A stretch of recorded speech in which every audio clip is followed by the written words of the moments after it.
Sound, the invisible score to your life. Whether you start your day to the whistle of a kettle or the flick of a radio, noise is with you from the second you get up.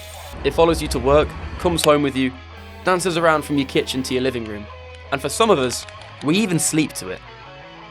Some sounds we love, some sounds we hate. And with music, you get more of what you love and less of what you hate.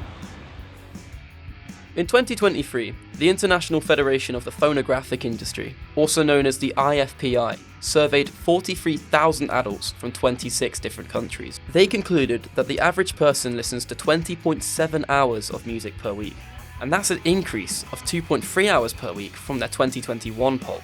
So music consumption is at an all-time high. That is a lot of work for our ears. And could it be that we're suffering from too much of a good thing? We spoke to Efwa Andon, the head of clinical services at Hereford Norfolk, to find out more. So it depends on what you're needing it for, but for everyday gigs and music festivals, use earplugs. If your musicians having a higher quality noise protection, so you can get specified custom-made musician plugs, yes, they are more expensive, but if you think about it, you are investing into your ear health.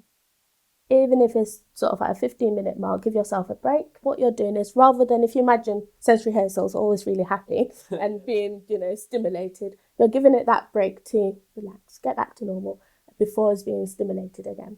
We've also got young people that are now using headphones all the time that when they finally take it off, they also can't hear. It's not just hearing loss we're talking about here. It can also cause tinnitus, a condition where you start hearing ringing, buzzing noises in the ears. So you might not see a hearing loss just yet, but your first trigger might be the tinnitus. That's when then people suffer quite a lot with it because we can't make it go away.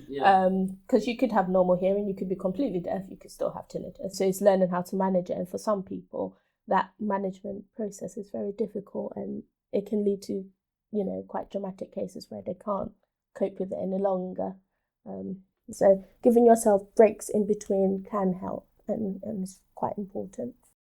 We asked some of the students at the University of East Anglia whether or not they bring hearing protection to gigs to understand their listening behaviours. No. Nah, never. No, not usually. No, not most of the time. I do for the support act, and then when the main act comes on, I don't. Understanding decibels is imperative to protecting your ears.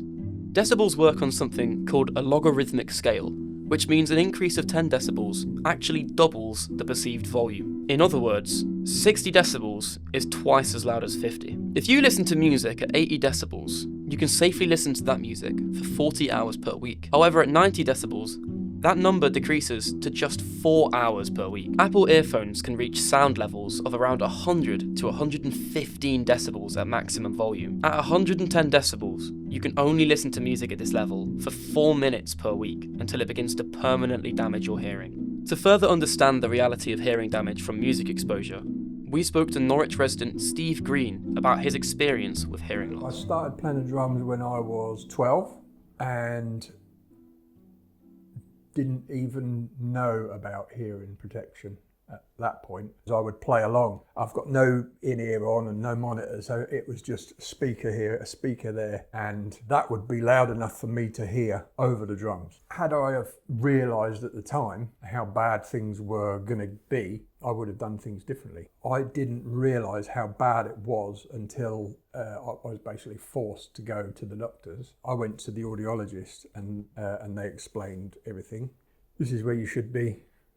This is 60-year-old male, 80-year-old male, you're down here. It's like if you imagine having, when you're in a swimming pool, if you're having a conversation in a swimming pool and then you duck your head under the water and the conversation still carries on with someone out of the swimming pool, that's what I hear. And I said, well, if it's that bad, how have I coped? And because it started when I was really young and gradually, your brain learns to lip read without you realising. As your hearing's going down, your lip reading skills go up. So I got hearing aids, everything changed and everything is weird for the first few weeks, like really, really weird. I didn't really understand the whole lip reading thing until COVID. We were actually going through the drive-thru at McDonald's when you were still allowed out and stopped at the thing and we put the order in and drove round and the lady at the window had a mask on and she went, can't hear you. So she took the mask down and said it again and it was like, I've done that.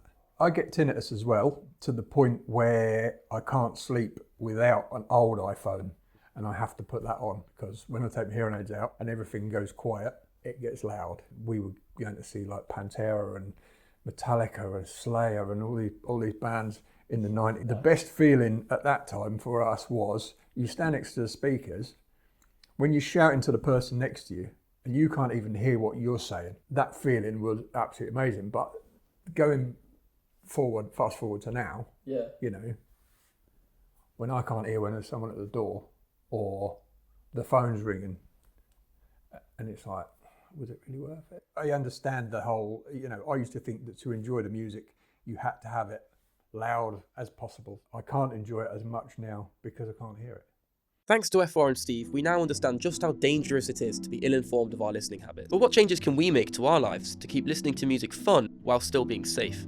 Who better to ask than Toby Setters, the sound engineer of Space Studios in the heart of the Norwich music scene.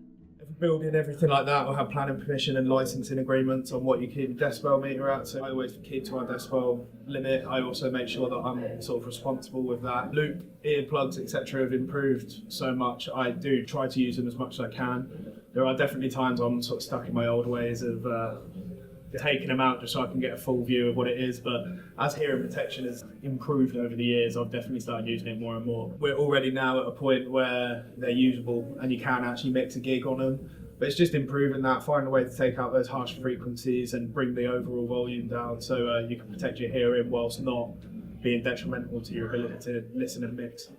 When we're doing club nights or with live sound, I just make sure that any sort of harsh frequencies are tuned out that little bit and just taken back, bring the whole level down as much as I can while still towing the line of making it loud and enjoyable for people. Thanks again to Space Studios and Toby. From the rock and roll stage to the audiology clinic, we've seen how habits can make or break our hearing. Thankfully, if you've caught this documentary now, you can make changes to keep listening to music fun whilst being safe. If you're going to live venues, consider buying some earplugs. Even knocking off 5 decibels makes a big difference. And as for your everyday listening, check out your phone's headphone safety settings and set yourself a safe volume limit. Sound is imperative in our day-to-day living, and music is a luxury we all want to enjoy. But ask yourself the question, for how long do I want to enjoy this for?